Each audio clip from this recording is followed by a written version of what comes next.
ayoko po yung ganito na ang kahanay ko ay kailangan kong sagutin ng tapatan, di ba? Ito yung pinakaayaw ko. Mula po nung mawala ako nung nakaraang taon, Hunyo, sa Take It Per Minute, may ganon. Pagkatapos kong maglabas ng saloobin ko, tapos na po sa akin yon. Wala na po kayong narinig na anuman mula sa akin. Kaya nga wala akong mga IG, mga Facebook. Ayokong makapanakit, di ba? Ayoko. Dahil kasi yung emosyon natin, hindi naman natin hawak sa lahat ng panahon. May mga pagkakataon na baka napupuno tayo at kailangan nating ilabas ang emosyon natin. Abay, teka muna, huwag na lang. Okay. Yung pong galit na sinasabi ni Manay Lolit na baka may galit ako sa kanya na ibinabato ko kay Paulo Contis ang sama ng loob ko sa kanya, hindi po totoo yon. Tapos na po ako sa tampo ko sa kanila ni Mr. Fu nung nakaraang taon pa.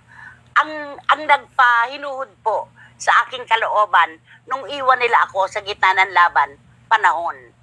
Nagkaroon po ng matagumpay na Showbiz Now na, meron pang Christy Per Minute. Ano pa ba namang regalo ang kailangan nating matanggap mula sa langit, di ba naman? Okay, ako po ay magpapaliwanag dahil ang titulo po ng kanyang IG ay pinepersonal ko ba si Paulo Contis. Alam niyo po yan, kayo ang saksi. Hindi po ako lumabas at lumabis sa parametro ng issue na ibinabato kay Paulo. Ano-ano po ang bahagi ng parametrong ito? Yung issue tungkol sa mga anak niya kay Lian Paz, yung anak niya kay LJ Reyes na si Summer, na alam naman po natin at inamin niya na hindi niya sinusustentuhan. Hindi na nga sinusustentuhan, hindi man lang dinadalaw. Yun po yung parameter na tinatawag natin. Sa parometro naman po ng trabaho, hindi ko po pinersonal si Paulo Contis. Narinig niyo po ba kung sabihin na ang laki-laki ng bilbil nitong si Paulo? Wala namang karapatang maging host ito. Tingnan niyo naman na itsura, may edad na, maggaganyan-ganyan pa siya. Pinersonal ko po ba? Wala po akong ganon na sinabi. Kaya yung aking pong pagpuna tungkol kay Paulo Contis sa linya lamang po at parometro ng trabaho. Yung sinabi ko tungkol dun sa paglilitanya niya na hindi naman pala bukal sa puso at sa bibig lang nanggaling dahil binabasa lang po niya sa teleprompter. Parometro pa rin po ng trabaho yon. Hindi po pamemersonal yon. Para maging malinaw po ang diferensya at pagkakaiba ng professional sa personal, kakausapin ko po ng diretso ngayon si Kabsat Lolit Solis. Kabsat, ang pagmemersonal sa isang personalidad ay tulad ng ginawa mo noon kay Bea Alonso. Ano ang madalas mong sulatin, i-post at sabihin sa ere? May pilegis na si Bea Alonso, laylay na ang mga balat sa katawan, hindi na fresh ang kanyang kagandahan, hindi na siya bagay na itambal kay Alden Richards dahil matanda na siya. Ganun ang personal na paninira sa personalidad. Never pong ginawa yan.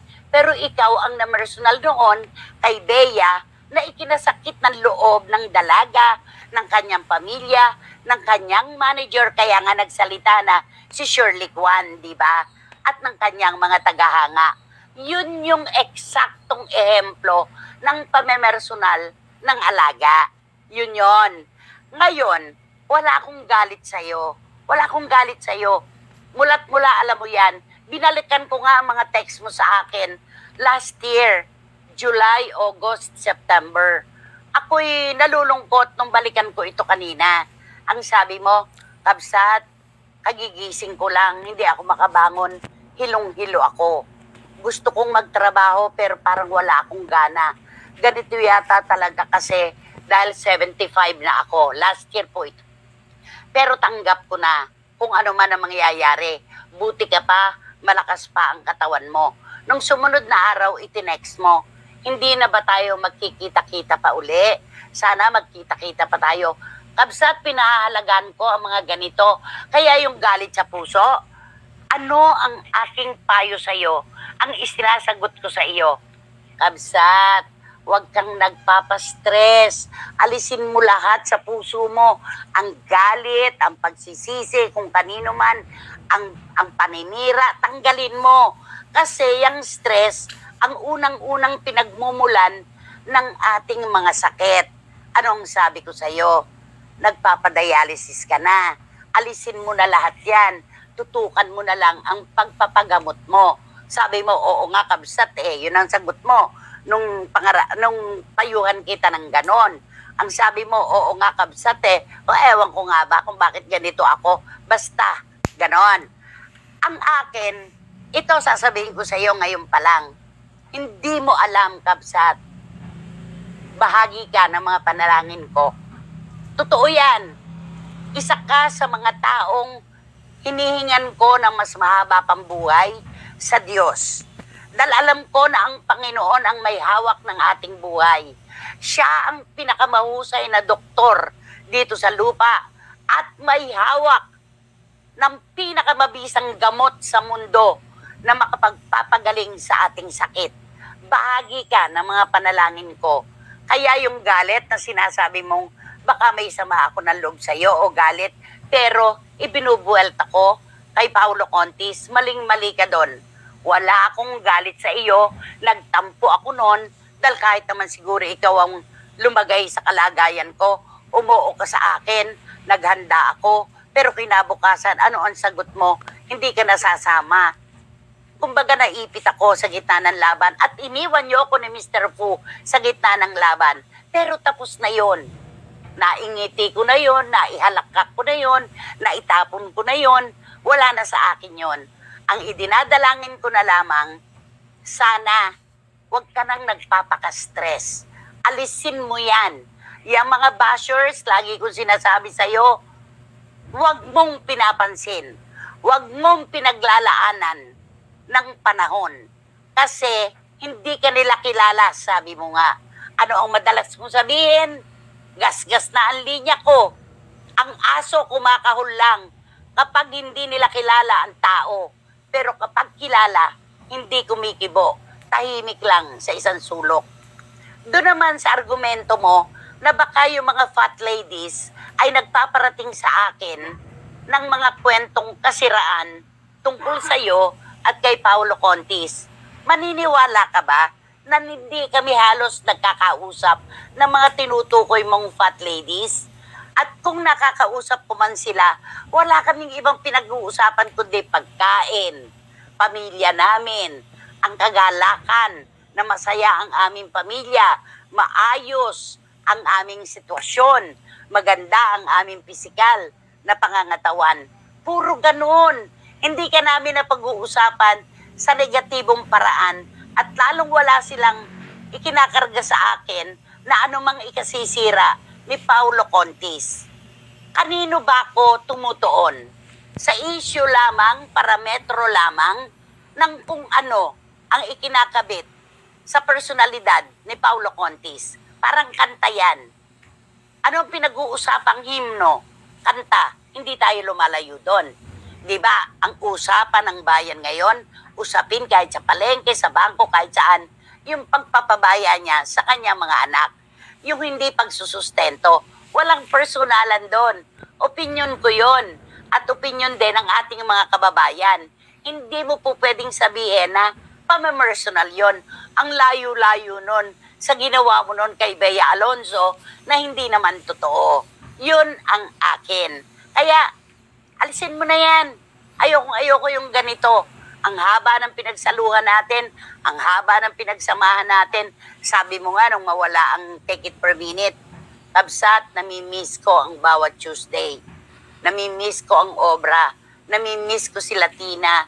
Lahat sila. Namimiss ko ang saya natin. Yun na lang ang iwanan mo sa puso mo.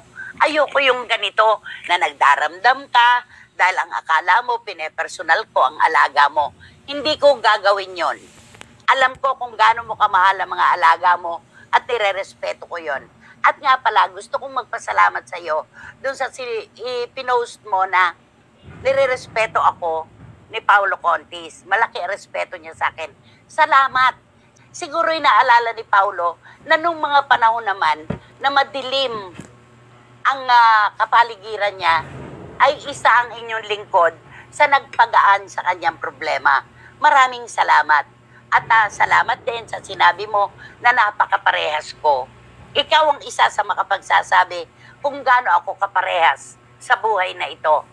Hindi ko gagawin ang mga bagay na hindi nararapat na kontra sa katotohanan. Alam mo yan, ilang beses na tayong nagkaroon ng argumento. Ako ba'y matuturuan? Ako ba'y pwedeng isway sa isang bagay na hindi ko gusto at hindi ko pinaniniwalaan? Alam mo yan, kahit ikaw, hindi ka nagtagumpay na ako'y yayain sa bagay na hindi ko dapat gawin. Alam na alam mo yan. Kaya ang payo ko sa'yo, ang stress, tanggalin mo.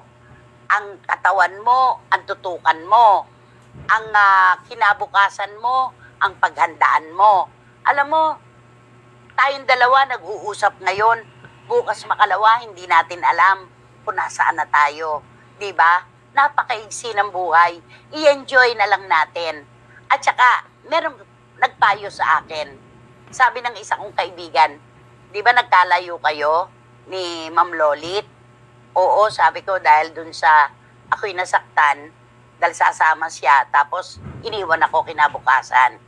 Alam mo ba, na ang pagkawala ng tao sa piling natin ay may matinding dahilan na dapat ay tanggapin natin. Kasi may narinig na conversation ng Diyos na hindi mo narinig, na siya lang ang nakakaalam. Kaya tinanggal na siya sa piling mo. Ganon. At yun ay, oo, maaari, pwede. Yun lang ang maaari kong sabihin. Wala akong galit sa'yo. Gusto ko maging maayos ka at huwag mong isipin na ako'y namemersonal. Hindi ko naging puhunan sa aking matagal ng panulat ang pamemersonal. Ang lahat ay nakalugar lamang sa parametro ng aking trabaho. Kumbaga objective, pagpansin lamang sa trabaho ng artista, hindi personal. At kung sa palagay nila ay pamemersonal, hindi na akin yon, kanila na yon. Okay? Guys, ko lang pong magbasa ng ilang mensahe. Ang sabi niya, maganda po ang punto nyo. Sabi ni Shoni Sebastian, sabi ni Edeletada, sa YouTube ako nakamonitor. Kitang-kita ko ang sinseridad sa inyong muka ng pagmemensahe kay Manay Lolit. Galing ito sa puso. Ramdam ko na thank you anak, thank you. At kay Direk Chaps Manansala, ramdam kita na tama ka, ang aso ay tumataw lang pag hindi kanya kilala. Isang mahigpit na yakap. Thank you, Direk Chaps Manansala. Sabi ni Leslie Grace, nanay, kahit nanonood lang kami at nagbabasa ng mga issues sa social media, alam na alam namin lahat yung mga nangyayari dati at kung sino ang may mali. Kahit hanggang ngayon, regular ang dialysis ni Manay. Puro na lang hanas ang points niya. Dapat focus na lang si Manay sa pagpapagaling. Makadadagdag lang sa stress sa kanya ang ganyan. At obvious naman kung sino ang mga tinutukoy niya. Anak, hindi ko nababanggitin ang pangalan, ha? Oo, obvious naman kung sino-sino yung mga fat ladies. Yun pa lang daw po ay pamamersonal na. Oo nga naman, Lara May. Very well said, Nay. I applaud you for your logic and best explanation. Felt your empathy towards Nanay Lolit. Manay Lolit. Thank you, Ching Bautista Silverio. Sa mga nagte-text po, maraming salamat po sa inyong pangunawa. Ako po ay nagsalita lang dahil kayo po ang aking saksi sa ikot ng aking hanap buhay at mga sinasabi at ginagawa. Maraming salamat po. Manay, bahagi ka ng mga panalangin ko. Magpagaling ka.